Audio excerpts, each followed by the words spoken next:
arbres. À un moment, je relayais cette étude qui disait qu'il faudrait planter 25 000 km de haies par an d'ici 2050, que les acteurs sur le terrain en parvenaient à en planter 3 000 ou 4 000 par an. Maintenant, on sait depuis avril dernier que ce n'est pas 11 000, mais c'est 23 000 km de haies qui continuent d'être arrachés ou qui dépérissent par an. Je me suis dit, je ne peux pas m'arrêter à juste passer cette info à des gens assis sur leur canapé et leur dire ça y est les gars, j'ai fait mon boulot, je vous ai transmis l'info, maintenant à vous de jouer. Et on voit au milieu de l'horizon ces quelques alignements d'arbres qu'il a posés de façon ultra résistante. Et donc c'est magnifique ça d'accompagner un agriculteur qui est un peu seul, se lance sur... C'est un pionnier dans... oui, et vraiment, agriculture de conservation, agroforesterie au cœur de la Beauce. Et donc là, c'est vraiment toute notre place de dire en fait, c'est tellement courageux, c'est tellement puissant en fait de se lancer seul sur ton territoire, sur des dynamiques comme ça, que nous, on est très heureux de dire qu'on est avec toi et qu'on te soutient et que tu portes... des valeurs qui nous importent très fort. Moi, ce qui m'importe, c'est nourrir l'humain et l'aider à se réenraciner et à se sentir intégré au cœur d'un écosystème naturel et humain. Une de mes plus grandes fiertés de l'année, c'est que je rends des enfants recouverts de boue chaque hiver, mais qui ont... C'est presque une transgression extraordinaire pour les enfants aujourd'hui d'être sales et boueux.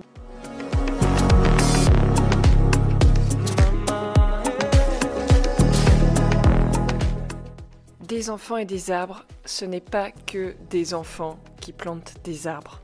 C'est un projet de co-création où des humains tissent ensemble autour d'un véritable projet, à la fois de territoire, avec comme cœur la ferme, et un projet pédagogique pour faire pousser des jeunes, mais pas que, humains enracinés, et des arbres.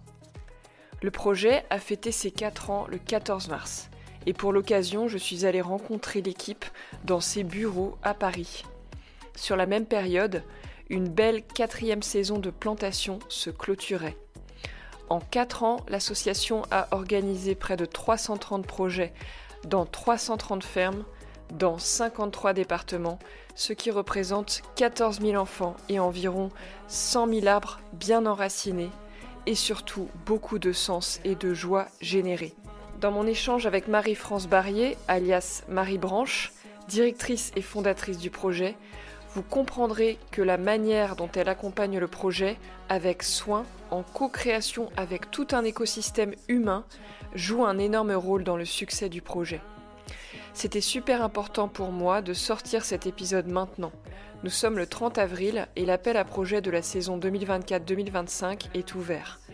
Que vous soyez agricultrice ou agriculteur, enseignant, enseignante, mécène, potentiel bénévole ou partenaire, vous pouvez vous engager dans le projet. Il suffit juste d'aimer l'humain et les arbres. Alors j'avais un gros rhume ce jour-là et je vous préviens, vous allez m'entendre renifler et me moucher. J'espère que ça ne vous dérangera pas trop. Je vous laisse maintenant en compagnie de Marie Branche. Belle écoute.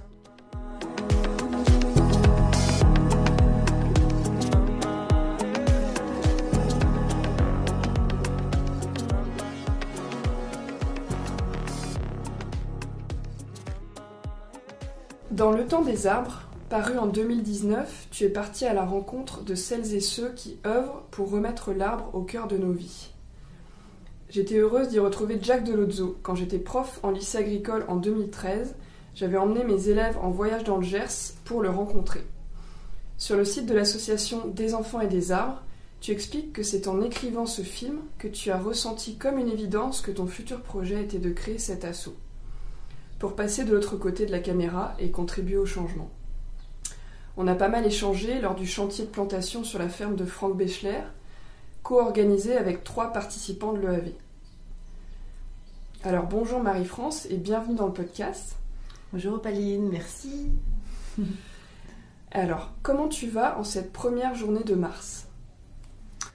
Je vais bien, je vais comme quelqu'un, un être vivant qui a très envie que le printemps arrive et que la lumière revienne et que la pluie cesse un petit peu et que autant que les sols qui ont besoin de réessuyer, chez beaucoup d'agriculteurs, nous aussi on a envie que la pluie cesse et qu'on puisse se reconnecter pleinement à la lumière du printemps.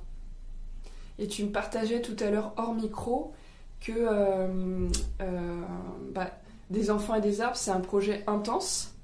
L'équipe s'agrandit régulièrement. Là, on est dans vos bureaux à Paris, en haut d'un immeuble, et en même temps, on entend les oiseaux. Il y a une plante énorme qui pousse dans le bureau là-bas. Il y a de la musique. Enfin, on se sent vraiment bien. Et du coup, déjà, merci de m'accueillir parce que je me sens tout de suite bien en arrivant. Même si on est à Paris, et ça, c'est super, je trouve. Parce que parfois, j'ai l'impression qu'à Paris, on ne peut pas se relier au vivant, mais en fait, si, carrément. Et est-ce que tu peux nous raconter un peu ce qui se passe pour toi et ce qui se passe pour l'asso en ce moment ?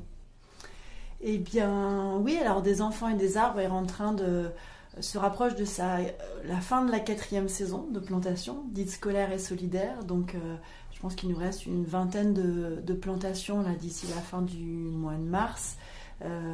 Et pour clôturer une campagne de 135 chantiers de plantation cet hiver. Dans 53 départements. Donc là, on est presque plus de 4000 enfants. Donc 135 agris. Voilà, donc une belle campagne et puis qui marque justement ce déploiement et cette mycorhisation qui se fait clairement d'année en année. On arrive à déployer un essaimage, à essaimer et avoir un maillage de plus en plus vaste et serré sur les territoires. Et donc, voilà, c'est très joyeux parce que ce rêve que j'ai lancé, que j'ai semé il y a 4 ans, en se disant, allez, je pose ma caméra, je me réinvente et je vais au bout d'une autre réalisation qui ne sera pas audiovisuelle, mais qui sera grandeur nature, humaine et avec des milliers de mains en coopération. Et ben, ça marche, le projet a pris vie et j'irais même au-delà de moi. En fait, je sens que un peu comme un enfant au départ, on est très fusionnel et maintenant je sens qu'il a sa vie un peu indépendamment de moi et de nous. Ça y est, il s'installe, beaucoup d'agris, de structures s'en saisissent et le prennent pour ce qu'il est, c'est-à-dire quelque chose qui doit au service de leur projet, de leur aventure humaine et agroécologique et en quoi ce projet peut les aider à la fois financer des projets, à la fois valoriser leur démarche et à la fois partager avec les gens du territoire. Et ça marche, donc c'est très intense parce qu'il y a beaucoup de projets à orchestrer, il faut animer tout ça. Ouais. Mais la densité du travail est compensée par la joie de faire et d'être au service de cet élan.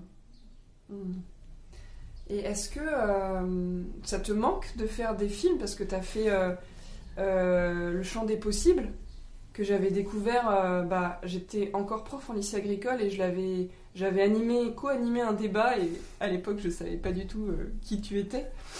Et puis Le Temps des arbres, est-ce que ça te manque d'être derrière la caméra ? Enfin, de l'autre côté ? Non, je pense qu'il y a... j'étais pas amoureuse de la posture de réalisatrice. Alors c'est vrai que ce que j'aimais c'était de devoir enquêter, de réfléchir sur une problématique et d'essayer de trouver les briques les briques en fait c'est les témoignages et les gens qui allaient m'aider à construire une réflexion.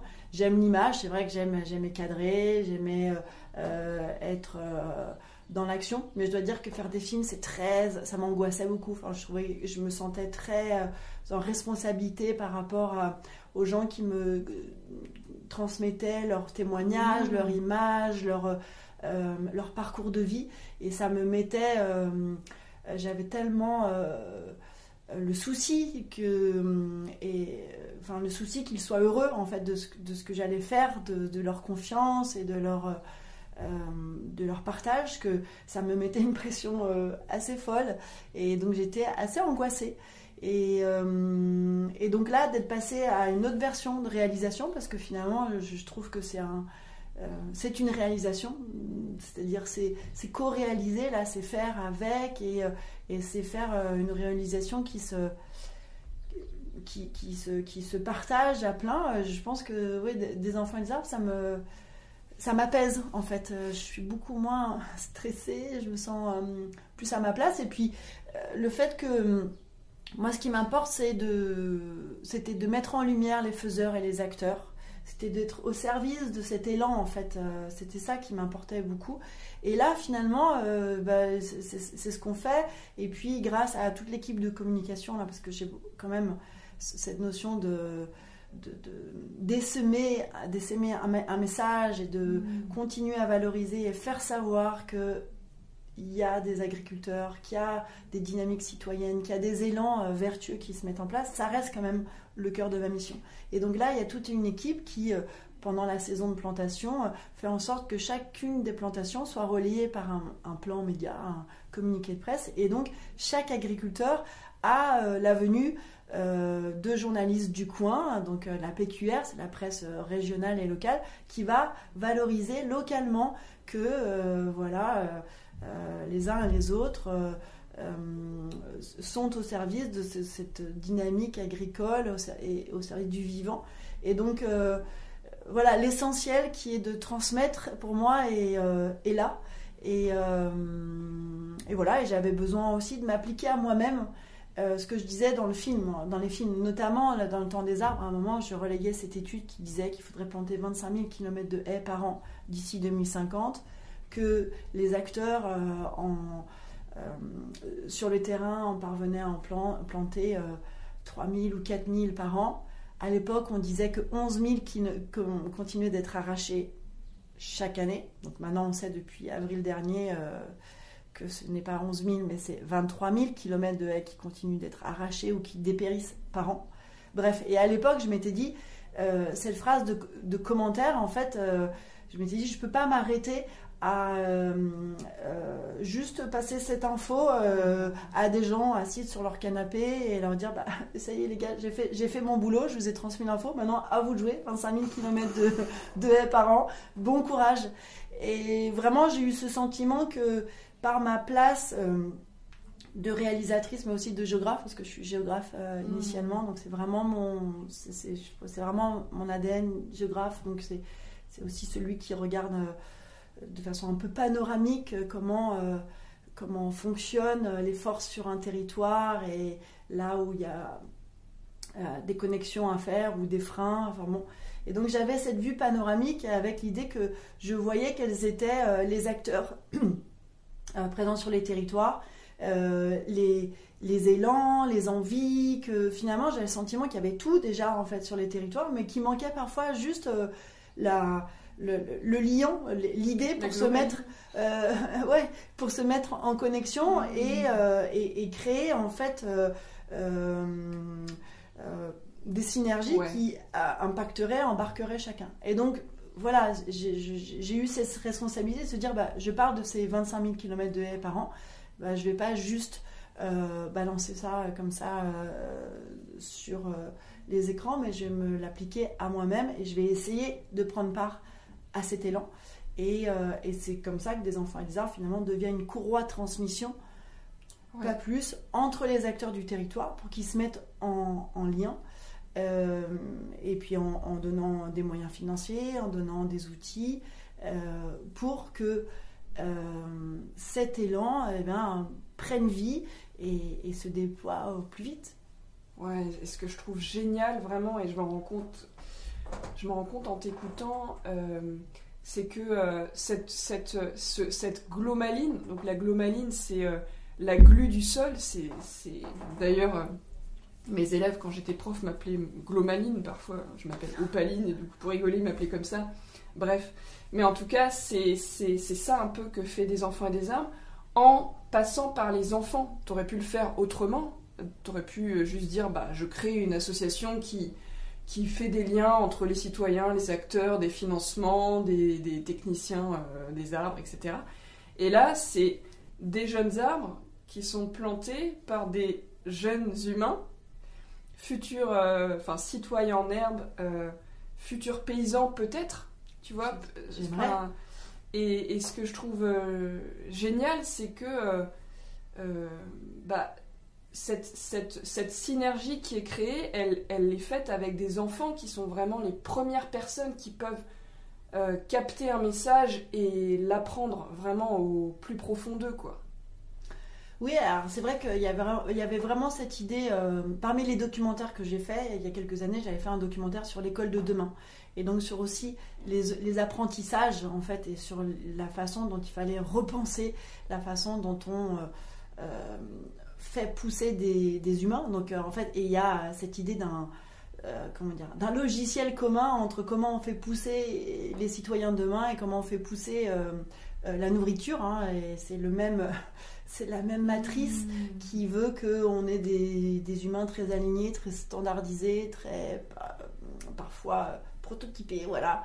De la même manière que dans les champs, aujourd'hui on fait pousser des maïs un peu clonés, et donc il y avait cette idée qu'il faut, c'est le même, c'est ça qu'il faut hacker, en fait. Il faut hacker le monde agricole comme il faut hacker le monde de l'éducation, en ramenant de la diversité, en ramenant du vivant, tant dans les classes que dans les champs. Donc il y avait cette idée que c'est le même enjeu. Et puis après, c'est vrai que en écoutant beaucoup d'agriculteurs, j'ai compris que finalement, parmi les freins, j'ai ressenti que parmi les freins au changement et à la transformation des pratiques, il n'y a pas que des freins économiques, techniques ou juridiques. Il y a aussi des freins qui sont émotionnels, qui sont des freins liés à la loyauté par rapport aux parents. Se réinventer, c'est compliqué, en fait. Réinventer ces pratiques, c'est très compliqué, c'est périlleux, c'est vertigineux, en fait. Et d'ailleurs, à nos échelles d'humains, qu'on soit agriculteur ou pas, quand il s'agit de remettre en question ses habitudes, ses certitudes, ses habitudes toxiques, on en a tous plus ou moins, quand il s'agit de bouger ça, c'est toujours très compliqué. Et donc ce que j'ai, en écoutant des agriculteurs, parce qu'en préparant ces films, il faut toujours enquêter, écouter, et cette notion de ce frein émotionnel au changement, qui est à la fois par l'appartenance à une société, comme on faisait les parents. C'est pas facile, en fait, de tuer le père parce que on va transformer la façon dont il travaillait pour aller vers d'autres logiques. C'est compliqué.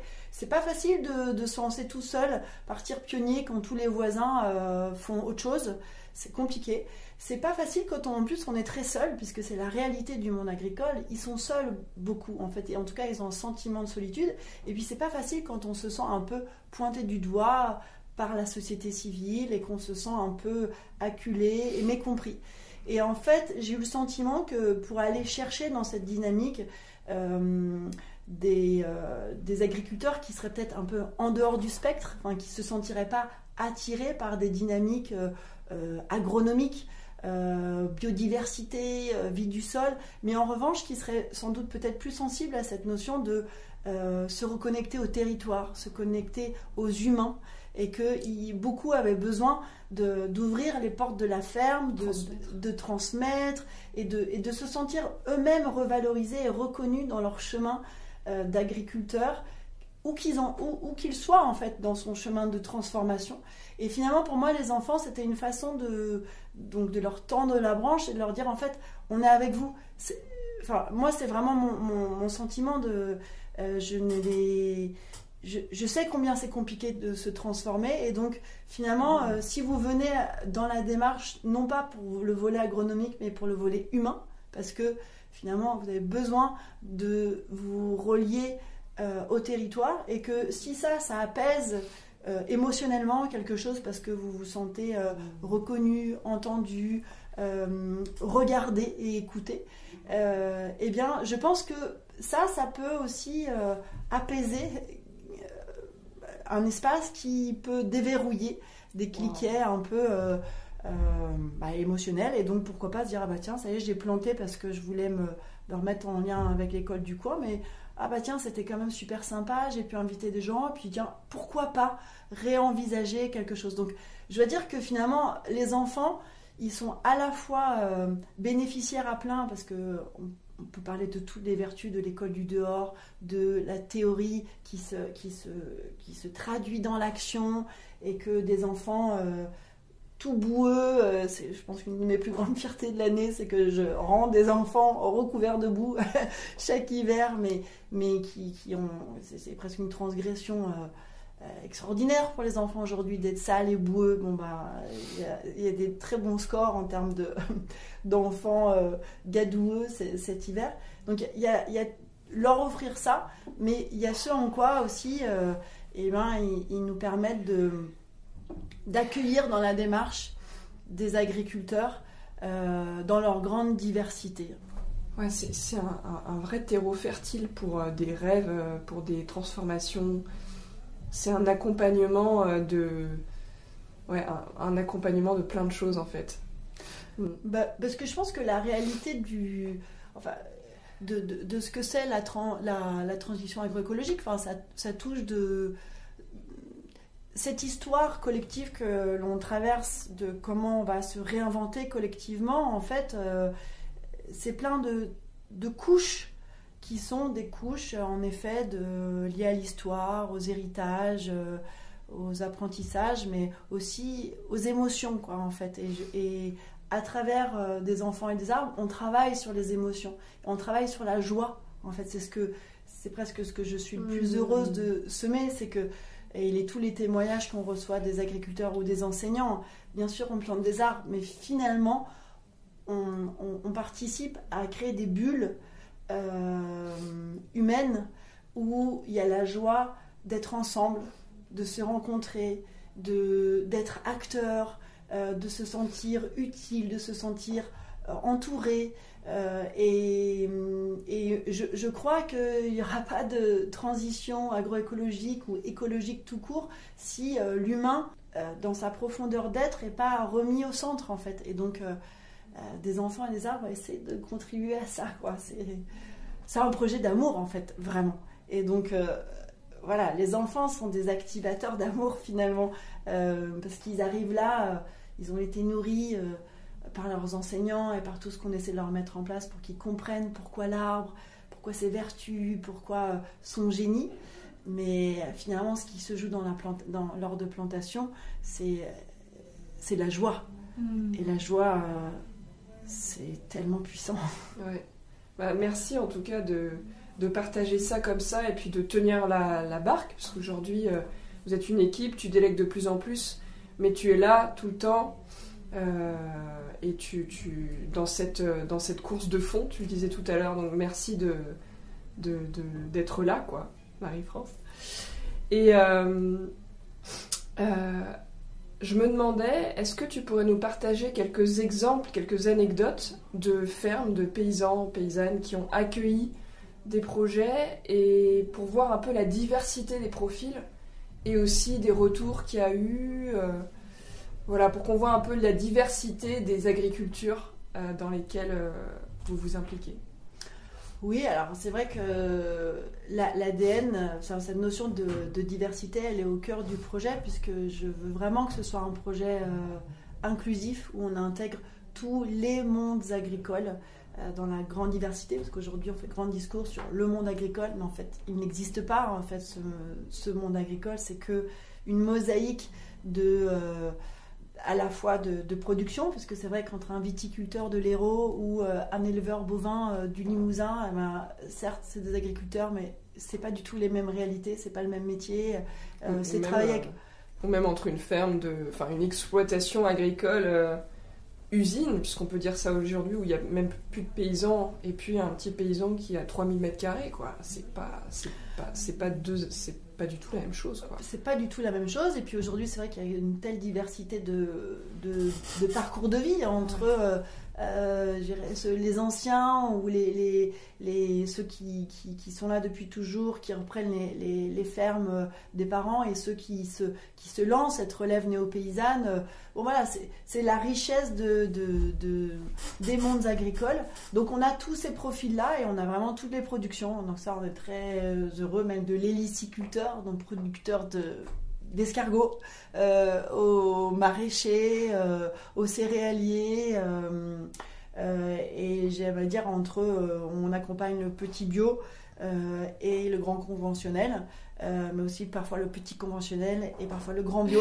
Donc en fait il y a cette grande diversité, et parmi les retours, il y a en fait, il y en a tellement, parce que maintenant, en 4 ans, là, on a déjà organisé plus de 330 projets. Donc, en fait, il commence à y en avoir beaucoup.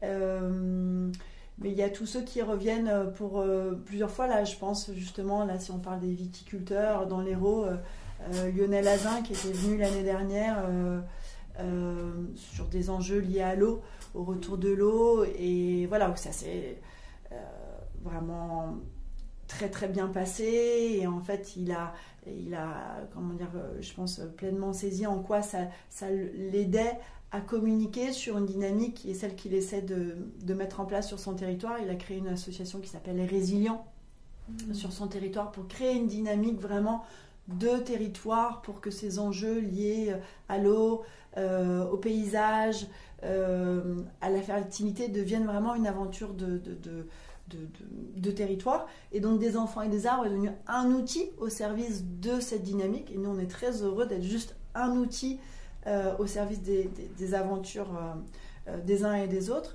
Et ce qui est génial, c'est que l'année dernière il était tout seul dans ce groupe, et cet hiver ils sont arrivés à 5 en fait. Et donc ça a essaimé en fait, et que les agriculteurs qui sont venus voir l'année dernière comment ça se passait, qui sont venus s'interroger sur voilà, ou donner un coup de main à sa plantation, ont vu que c'est une parfaite occasion de mettre en lumière ce qui les préoccupe, parce que les médias étaient là, parce qu'on voit que les enfants sont au service en fait, et qu'ils peuvent être et qu'ils sont en fait de très bons partenaires, de très bons planteurs, quand en gros ils suivent un petit peu la démarche qu'on les amène l'itinéraire qu'on les amène à suivre, parce que les enfants comprennent pourquoi et comment. Donc là il y avait cette jolie je dirais, déploiement sur son territoire. On a là récemment, j'en ai planté chez un grand céréalier au cœur de la Beauce. C'était quoi comme... Est-ce que tu peux nous dire aussi les genres de plantations, à quoi elles ressemblent? Là c'était une haie, par exemple chez Lionel Azin, c'était une haie pour justement créer un peu de diversité, de relief. C'est vraiment ces enjeux. Lui il avait ces enjeux liés à l'eau, vraiment beaucoup, et puis à ramener un peu de biodiversité au cœur de ces vignes qui sont quand même souvent des monocultures, et donc des déserts de biodiversité. Donc là il y avait ça. Là justement chez Laurent Isambert dans la Beauce, on est sur un projet agroforestier, donc et donc là c'est le genre de projets qui sont très inspirants, parce que j'étais à la plantation et on se retrouve au milieu, pour le coup, de ces grandes steppes agricoles, presque, avec pas un arbre, et on voit au milieu de l'horizon ces quelques alignements d'arbres qu'il a posés de façon ultra résistante. Et donc c'est magnifique ça, d'accompagner un agriculteur qui est un peu seul, se lance sur... C'est un pionnier oui, et vraiment, agriculture de conservation, agroforesterie au cœur de la Beauce. Et donc là, c'est vraiment toute notre place de dire, en fait, c'est tellement courageux, c'est tellement puissant, en fait, de se lancer seul sur ton territoire sur des dynamiques comme ça, que nous on est très heureux de dire qu'on est avec toi et qu'on te soutient et que tu portes des valeurs qui nous importent très fort. Donc là, voilà, là c'est un projet agroforestier. On soutient beaucoup de projets en parcours volaille aussi, parce que c'est assez passionnant le parcours volaille, et en fait de transformer, d'aller plus loin que ce fameux élevage volaille de plein air, mais de ramener la poule dans son véritable écosystème forestier et lui ramener... lui permettre de sortir de son bâtiment, parce que souvent elles ont leur parcours, mais comme elles ont besoin d'être à l'abri, moi qui suis passionnée des poules, il faut qu'elles aient des arbres pour aller dans la prairie, quoi. Voilà, et là c'est vrai que moi j'adore les parcours volaille, parce qu'en fait on comprend très vite que de remettre la poule dans son vrai écosystème, c'est à la fois donc enrichir son régime alimentaire. Souvent c'est des fruitiers qu'on va mettre, donc ça va lui amener des compléments alimentaires. C'est aussi faire qu'elle exploite, elle explore en fait l'espace qui lui est donné, et donc qu'elle ne va plus patauger dans cet espace autour du bâtiment avec tous ces fientes, toutes ces en fait propagations propagation de maladies, et donc moins de médicaments, donc en fait assez vite on voit la vertu de faire revenir. Et là c'est souvent moins d'arbres que l'on plante, parce que c'est des arbres en intraparcellaire, mais en fait la puissance de transformation pour le bien-être animal, pour la qualité de l'œuf, pour la qualité paysagère des projets, là il est vraiment très impactant. Donc ça, moi j'aime beaucoup ce genre de projet. C'est vrai que c'est des projets qui ont parfois du mal un peu à se faire financer, donc nous on est heureux d'accompagner ça. Et puis il y a tous ces projets de tout jeunes agriculteurs qui s'installent et dont les premiers gestes, alors qu'ils ont peu de moyens, eh bien, ça va être planter des arbres. Et donc ça, nous on aime beaucoup aussi. Notamment on a quand même pas mal de projets en lien avec Terre de Liens, où ça se couple parfaitement, puisque Terre de Liens donc met à disposition ces terres à des nouveaux paysans, avec ces enjeux, cette demande qu'ils mettent en œuvre des dynamiques agroécologiques. Et donc nous à la fois on vient leur financer leur première plantation, et quand on arrive sur un territoire, qu'on s'installe, en fait il n'y a pas de meilleur moyen de rencontre et de connexion à son territoire que d'inviter les enfants de la commune et d'inviter les parents d'élèves à dire voilà, bienvenue, je m'installe, mon premier geste c'est de vous accueillir sur la ferme pour que cette ferme soit la vôtre, que vous compreniez mon projet, et donc là aussi d'être au service de ces dynamiques là, ça a tout son sens. Donc on est très heureux de cette diversité des élans.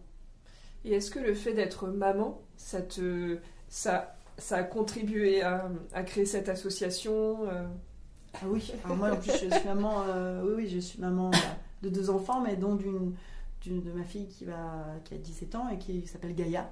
Et donc je suis fille et mère de Gaïa. Clairement, Des enfants et les arbres a été créé et pensé en lien avec ce que je veux transmettre à mes enfants, ou ce que je veux transmettre. Donc il y a plein de transmissions, mais il y a cette notion de solidarité, d'engagement collectif, de prendre soin de Gaïa en fait, voilà, au sens large. Et c'est vrai que voilà, c'est ce qui m'anime depuis toujours, et je suis très contente, même si pour le moment c'est pas comme s'ils avaient complètement saisi ce genre d'enjeu ou pas. Non, mais en tout cas c'est aussi leur montrer la joie d'entreprendre, la joie de se mettre en lien, la joie de se lancer sur des projets, et partir seul aussi. C'est-à-dire que comme beaucoup de projets, on part seul sur un projet, sur une idée, sur un rêve qui vraiment bourgeonne dans l'intime, et puis qui devient ensuite un projet collectif, mais où c'est pas simple. Tu le sais toi-même, hein, sur ces projets, tous les projets que tu as menés, c'est pas simple, mais voilà, je pense qu'ils m'ont vu sur tout le chemin à pas lâcher, et j'espère qu'au moins ils garderont cette idée que rêver fort et de respecter et d'honorer ses rêves, c'est très important.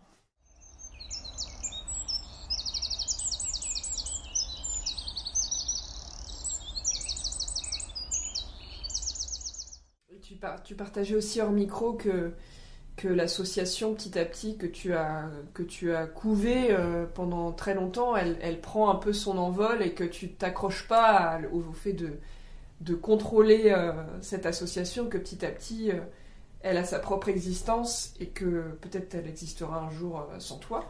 J'espère.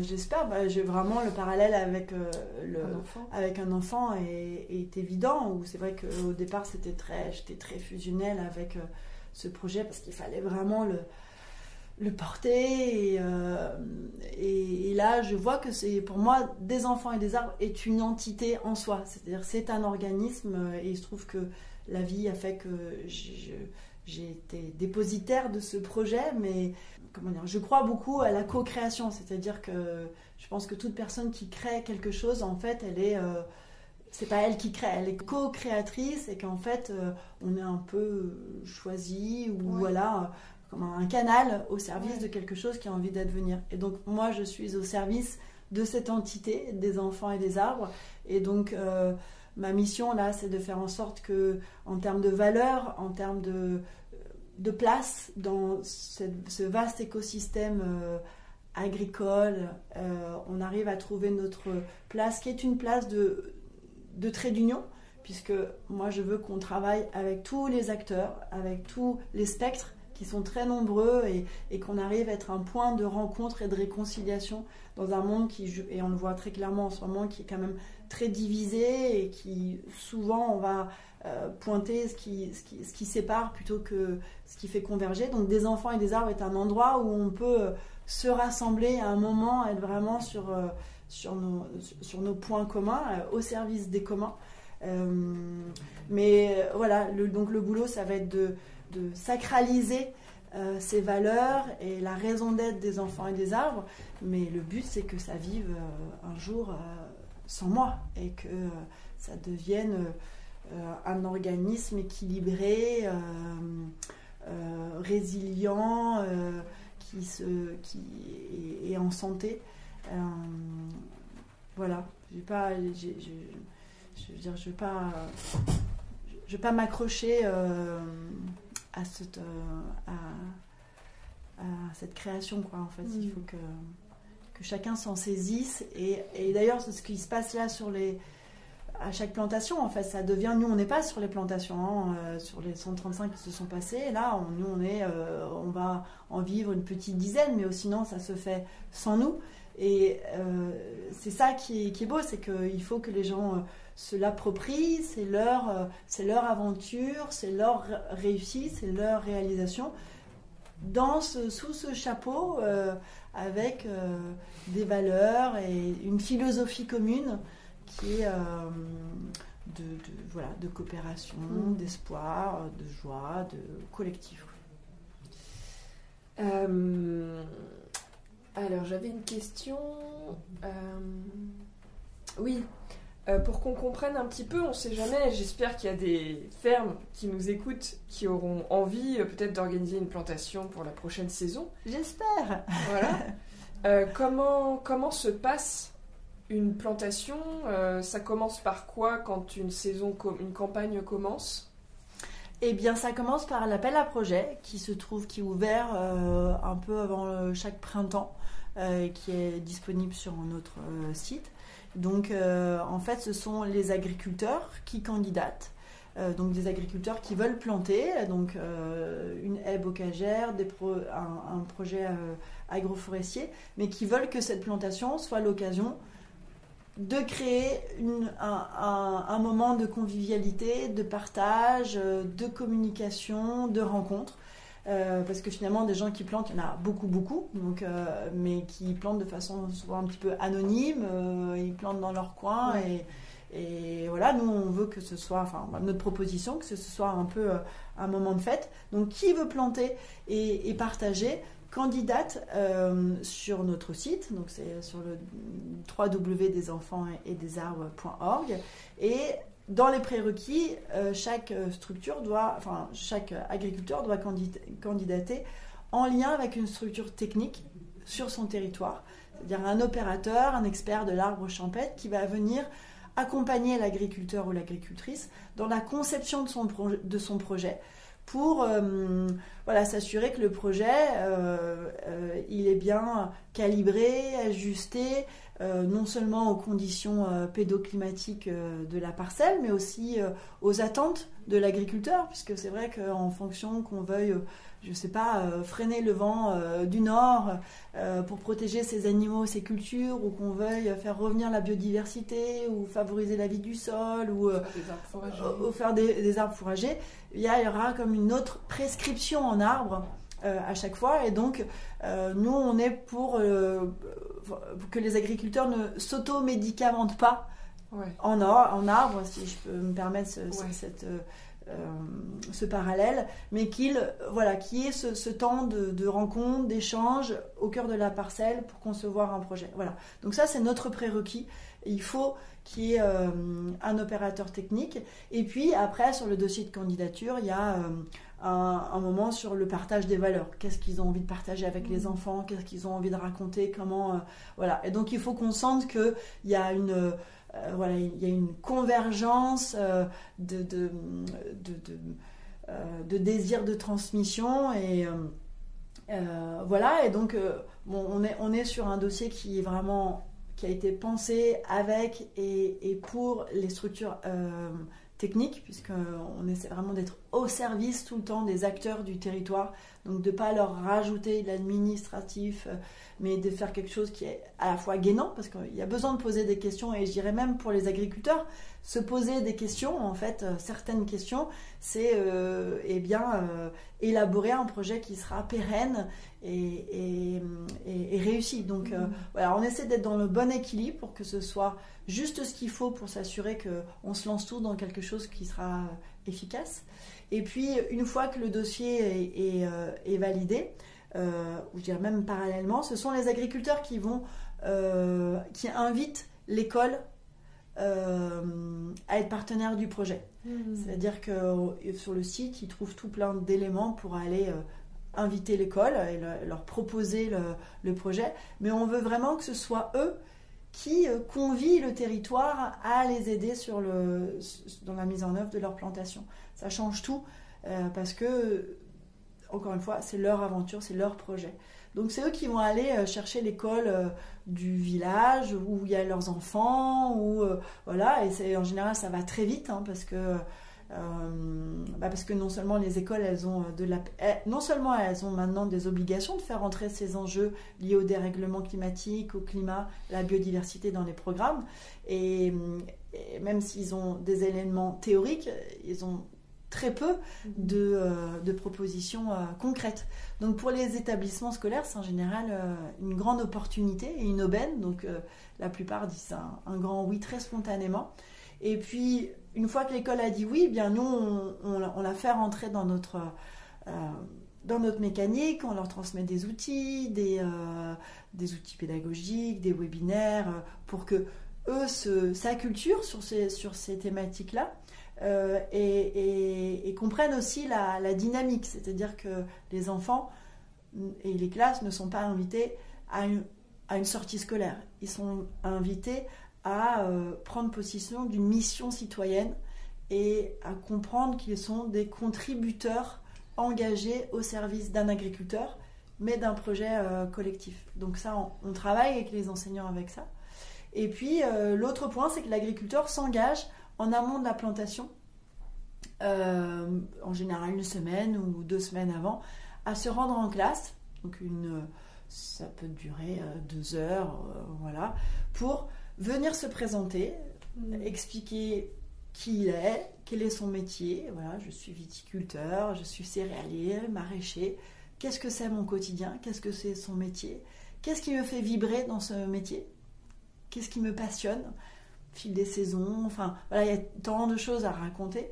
Quels sont mes enjeux, mes problématiques aussi? J'ai des problèmes liés à l'érosion de sol, j'ai des problèmes liés à des gels tardifs, j'ai des problèmes liés à la chute de biodiversité. Donc ça permet aux enfants d'avoir une illustration très concrète de ces grands sujets un peu abstraits du dérèglement climatique. C'est quelqu'un vient dire, moi, sur ma parcelle, à côté de chez toi, j'ai ces enjeux-là.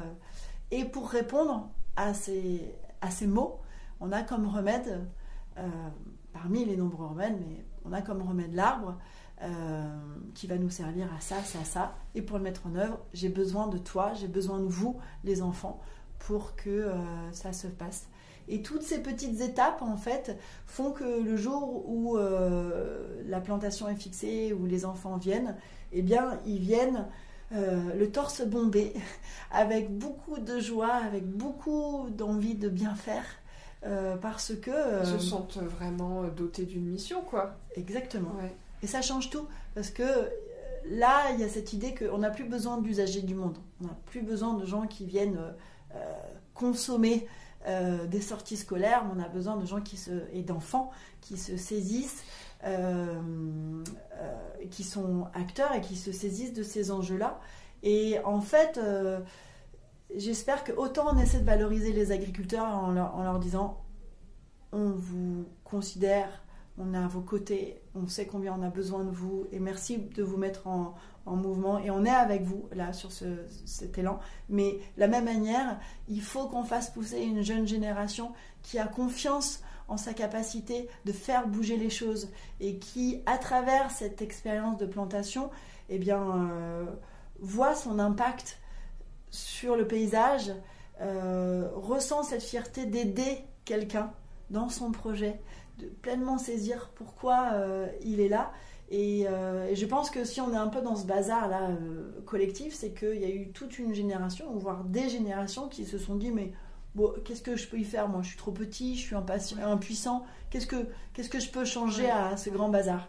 Eh bien, mon rêve, c'est que ces enfants, avec leurs petites bottes, leurs petits bras et leurs petits camarades, auront planté des arbres et donc des rêves en même temps et auront enraciné leur confiance dans le fait que je suis déterminant au monde, je fais la différence et que par chance ils verront ces arbres sur leur territoire se déployer et j'espère que leur confiance en eux grandira avec ces arbres et que ça en fera des citoyens qui auront confiance dans le fait que quand on se met en lien, quand on se met en collectif, on fait bouger les choses. Donc voilà, dans toutes les branches du projet, il y a aussi ça, faire pousser des citoyens qui ont confiance en eux.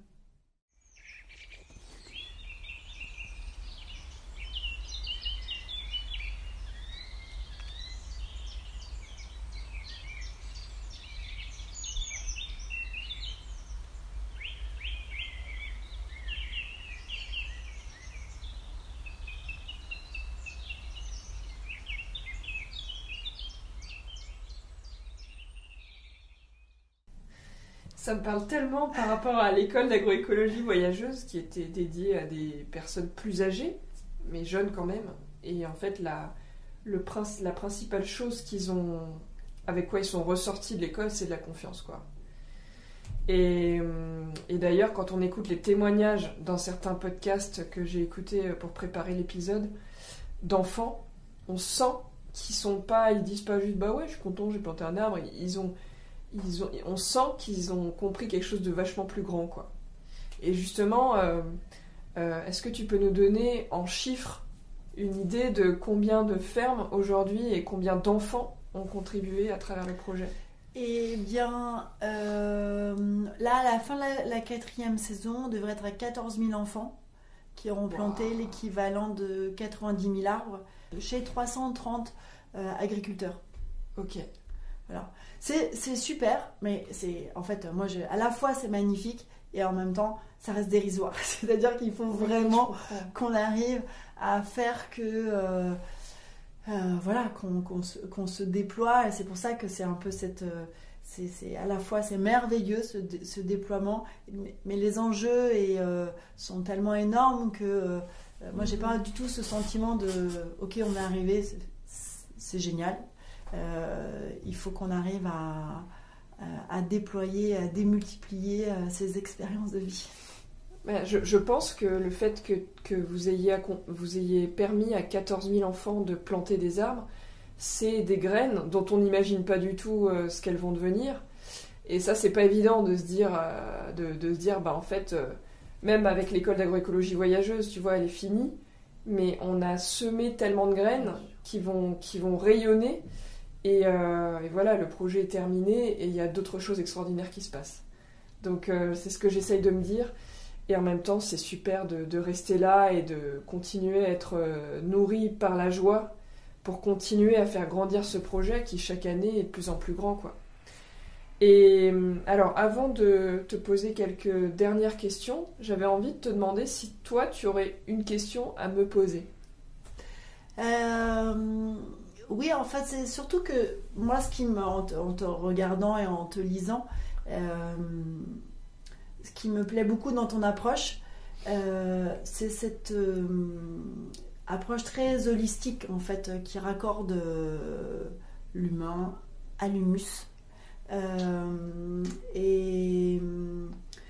Voilà. Et donc moi, je pourrais te demander de me parler de ce mycélium un peu humain, enfin, ou alors de ce que tu vois justement en voyageant de ferme en ferme. Qu'est-ce qui t'anime aussi dans cette humanité qui se déploie dans ces nouvelles initiatives paysannes?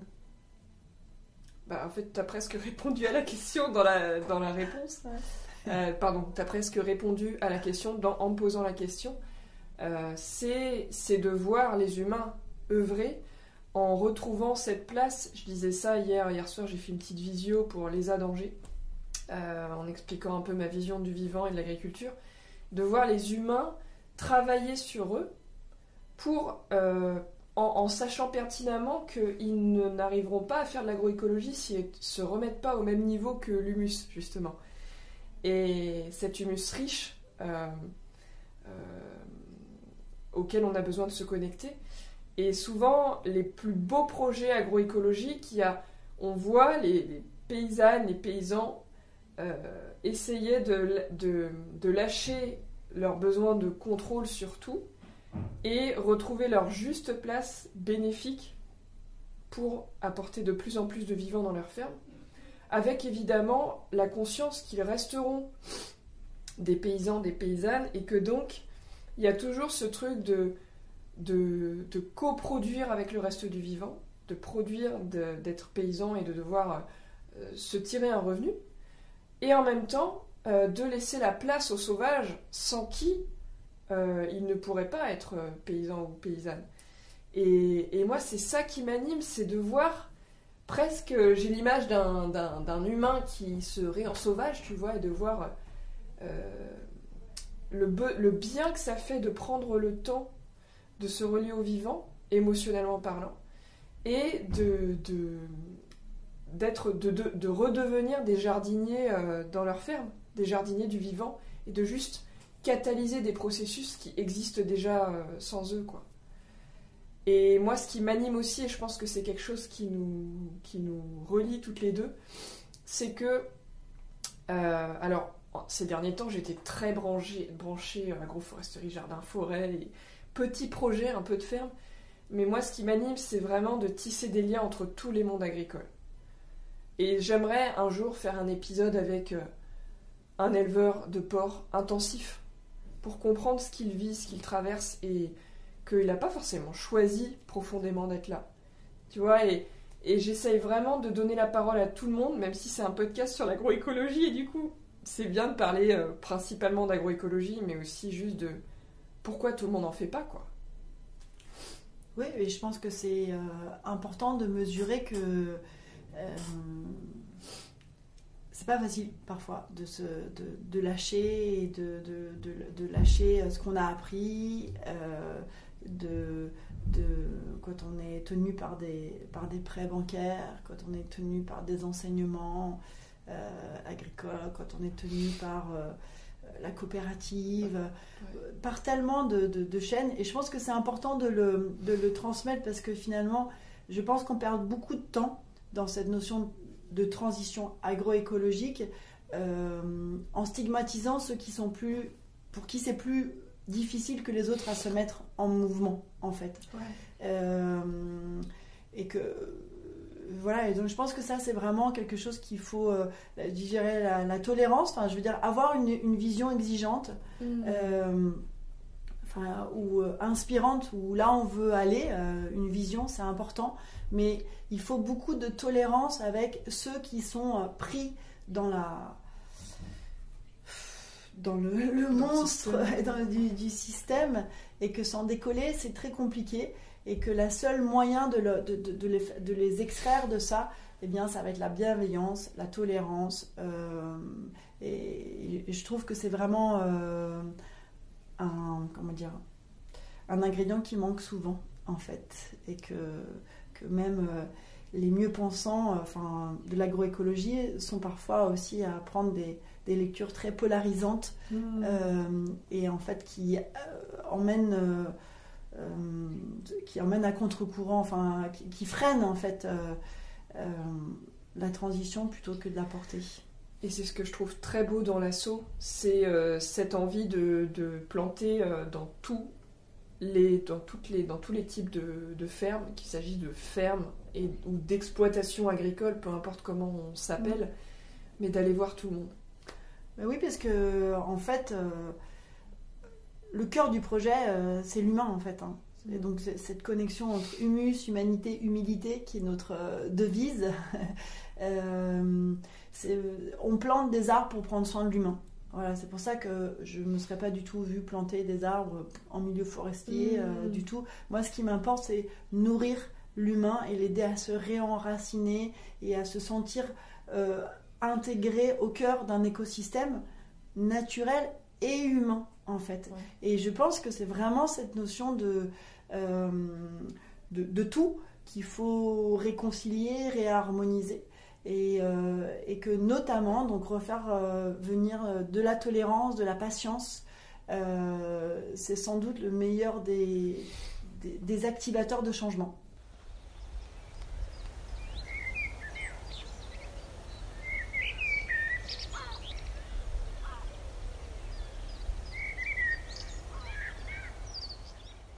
Et alors toi justement, Marie-France, comment est-ce que tu cultives ton enracinement et ton lien aux arbres? Est-ce que tu le pratiques régulièrement? Oui, très très très. J'ai la chance de, même si on est dans le 15e, moi j'habite en banlieue, à côté d'un grand parc, et à côté duquel j'ai grandi, et il y a une forêt domaniale aussi. Et où j'ai des très bons potes, très bons potes arbres depuis toujours. Et j'ai donc tous les week-ends, toutes les semaines, je vais faire des petites réunions, retrouvailles avec mes amis, mes frères, je dirais même. J'ai ce type de relation vraiment fraternelle avec tous les arbres, avec le monde, le peuple des arbres, mais j'en ai quelques-uns qui sont vraiment mes frères et que je vais voir tout le temps pour à la fois leur demander de m'aider à me réaligner quand parfois je me sens secouée par la vie, par le monde. Je vais les voir pour leur demander de me transmettre, me réinsuffler de l'alignement, de l'enracinement.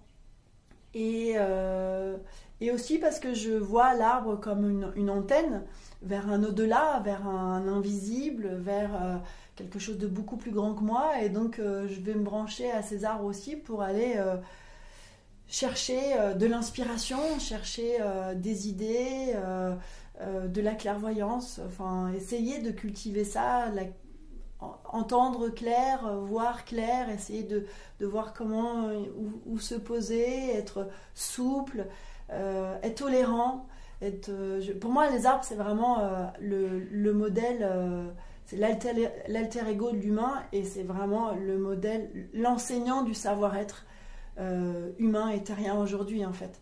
Et donc, pour voilà, trouver ma place de dirigeante d'association, j'ai l'impression que c'est auprès d'eux que je trouve toujours les meilleurs conseils.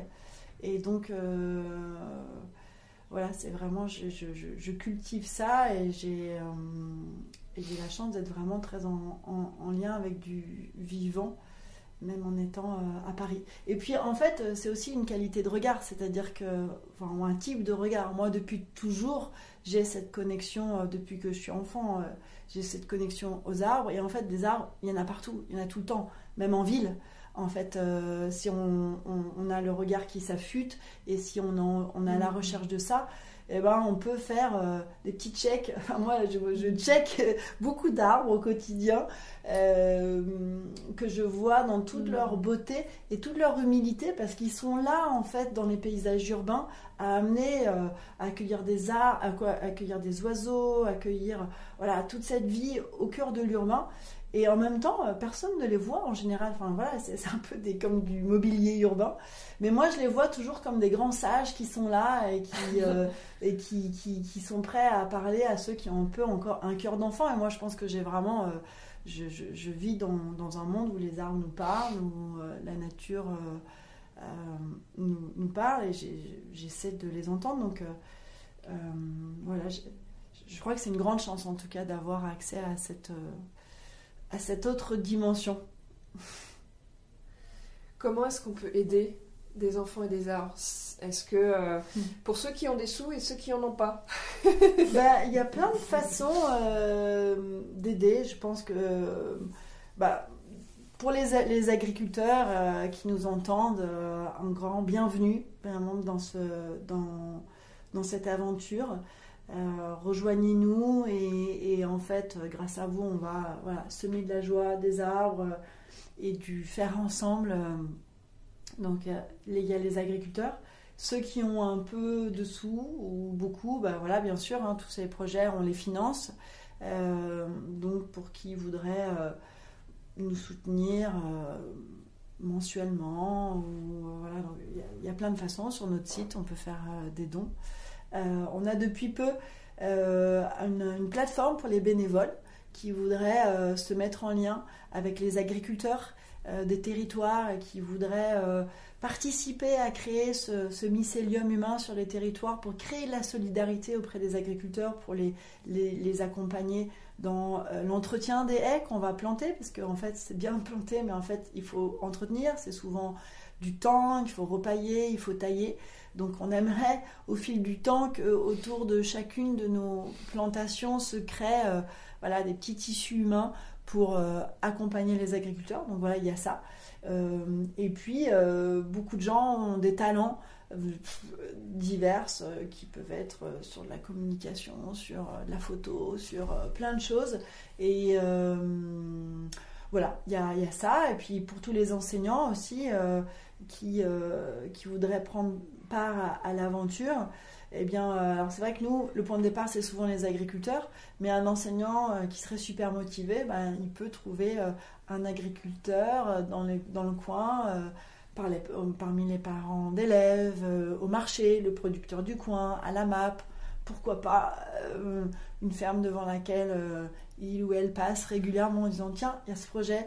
Et chaque année, on a des agriculteurs qui viennent parce qu'ils ont été sollicités par des enseignants hyper motivés. Donc ça, c'est absolument merveilleux, parce que c'est vraiment là la société civile qui va voir les agriculteurs, qui dire on a envie d'être avec toi, on a envie de se mettre en lien avec ton métier pour t'accompagner dans ce chemin. Est-ce que ça te dit d'y aller? Donc ça, c'est génial. Et puis il y a nous suivre sur les réseaux, nous soutenir et nous envoyer plein de bonnes vibes, d'amour. Et déjà, c'est beaucoup. Et prendre soin de soi, en fait, parce que je veux dire, participer à des enfants et les arbres, c'est aussi participer à cultiver sa propre confiance en soi, en fait. C'est se dire qu'il y a plein de façons de participer à cet enjeu si global et holistique de ce qu'est la transition agroécologique. C'est déjà renouer avec la confiance en soi et la confiance en ses propres rêves, la confiance dans le fait que chacune des actions a une portée et un impact. Et donc, voilà, nous, on joue en équipe avec plein d'autres acteurs extraordinaires qui font plein de choses. On prend notre petite part humblement, mais voilà, une façon d'aider des enfants et les arbres, c'est juste de se révéler chacun dans sa mission et dans son talent. Et donc, en soi, et en ça, on révélera l'humanité dont on rêve pour demain. Merci beaucoup, Marie-France, pardon. Je suis tout émue. Est-ce que tu aurais un dernier message à partager et peut-être un merci à dire à quelque chose, quelqu'un Oh, bah oui, je pense que la gratitude, c'est certainement la plus puissante des émotions à cultiver, à travailler au quotidien. Moi qui ai une lecture de la vie qui est très spirituelle, vraiment, qui me relie à beaucoup plus vaste que Gaïa. J'ai la gratitude d'être humaine aujourd'hui, malgré tous les défis auxquels on fait face. Je pense qu'on vit un moment passionnant et crucial dans l'évolution de la conscience humaine, et donc je pense que c'est une grande chance d'en être aujourd'hui. Un grand merci à des enfants et des arbres qui passent à travers moi et qui se déploient, et un merci à tous les citoyens, à tous ceux qui aujourd'hui ont reçu le message et ont décidé de se mettre en lien avec nous. Donc ça, c'est merveilleux. Et donc plus globalement, merci aux vivants qui pulsent à travers toi, à travers moi, à travers tous ceux qui écoutent aujourd'hui et qui ont eu l'envie de se relier à nous. Merci. Merci beaucoup. Marie Branche, pour les intimes. Oui, voilà. Branchons-nous les uns les autres.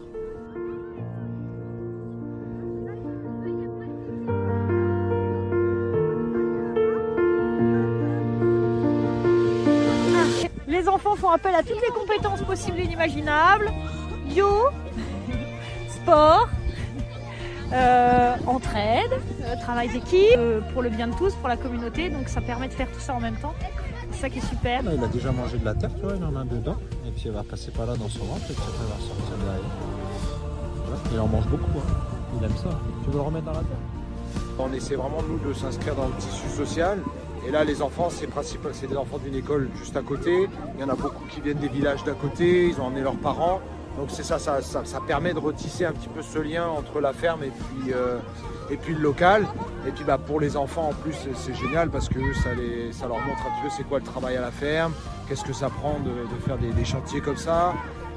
Ils mettent les mains dans la terre, donc on espère aussi ça quand ils repasseront d'ici 2-3 années, même dans 5 ans, 10 ans, ils pourront dire c'est nous qui avons planté. Peut-être ça créera des vocations aussi. Du coup, là on aide parce que les fermiers ils peuvent pas tout faire, donc on les aide pour qu'on fasse 400 mètres de haies et ça va aider la nature. Surtout planter des arbres, moi j'avais jamais fait et j'ai jamais été à la ferme, et c'est trop bien. On plante des arbres pour protéger la nature, pour l'écosystème du monde. Viens ma racine. On a presque terminé là, c'est derrière. Ah, parfait. Combien vous avez planté aujourd'hui? 1500, oui.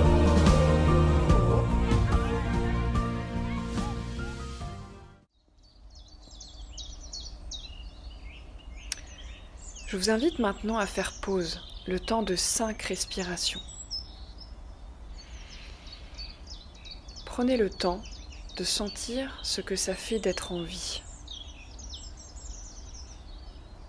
Prenez le temps de ressentir à l'intérieur de vous ce que l'écoute de cet épisode a généré. Aujourd'hui, je reçois 400 € par mois de dons grâce à vous, ce qui me permet de payer mes frais de logiciel et de déplacement. Je remercie du fond du cœur les personnes qui m'ont soutenu ou me soutiennent actuellement par des dons mensuels sur Tipeee. J'aimerais doubler ce revenu pour que le podcast et ma newsletter Le Mycélien ne soient plus une activité bénévole. Si vous pensez que cet épisode vous apporte une forme de richesse intérieure, de l'inspiration, et si vous souhaitez qu'il soit écouté par de plus en plus de monde, je vous invite à déposer une contribution financière, celle qui sera la plus juste pour vous, sur mon compte Tipeee. Le lien est en description de l'épisode. Un grand merci de la part d'Opaline, créatrice de ce podcast qui vous parle actuellement, et de tout le vivant.